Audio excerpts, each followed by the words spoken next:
Collector sir இருக்காரு, அதனால அரசியல் வேண்டான்னு பாக்குறேன் நானு. அதாவது எந்த அரசியல் கட்சி புதுசா ஆரம்பிச்சாலும் சரி, பழசா இருந்தாலும் சரி, எல்லாரும் எங்களுக்கு போட்டின்னு சொல்றது திமுக தான். வேற யாரும் யாருக்கு போட்டின்னு சொல்றதே இல்லை.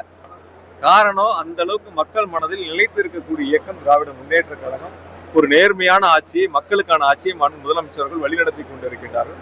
அந்த வகையில் அவங்க திமுகவோட போட்டின்னு சொன்னாதான் தன்னுடைய இருப்பையும் தாங்கள் இருப்பதை மக்களிடத்தில் காட்டிக் கொள்வதையும் அவர்களால் முடியும் என்பதை உணர்ந்து அது போன்ற கருத்துக்களை முன்வைக்கின்றார்கள்.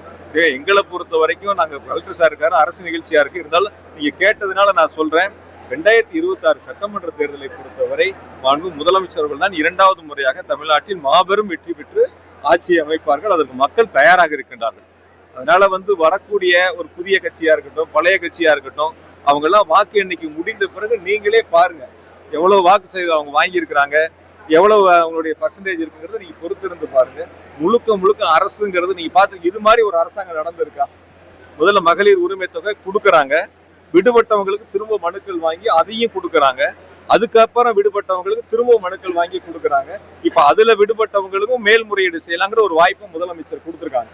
ஆனா வட மாநிலங்கள்ல இருக்கக்கூடிய பிஜேபி அரசாங்கம் என்ன பண்றாங்க, தேர்தல் நேரத்தில் அறிவிச்சுட்டு தேர்தலுக்கு முன்பாக கொடுத்துட்டு தேர்தல் முடிந்த பிறகு பயனாளி எண்ணிக்கையை குறைக்கிறாங்க. ஆனா நம்ம முதலமைச்சர் அப்படி இல்லை, பயனாளி எண்ணிக்கை அதிகரிக்க வேண்டும் என்பதுதான் முதலமைச்சருடைய நோக்கம். அதுக்காகத்தான் தொடர்ந்து அந்த எண்ணிக்கை அதிகரிச்சுட்டு வர்றாங்க. அது விதிமுறைக்கு உட்பட்டு பயனாளியுடைய தேர்வு நடைபெறுகிறது. ஆகையால் அரசை பொறுத்தவரை மக்களுக்கான அரசாங்கமா இருக்கு, நேர்மையான அரசாங்கம், ஒரு நல்ல அரசை முதலமைச்சர்கள் வழிநடத்திட்டு இருக்காங்க. நிச்சயமா 2026 திமுக தான் வெற்றி பெறும்.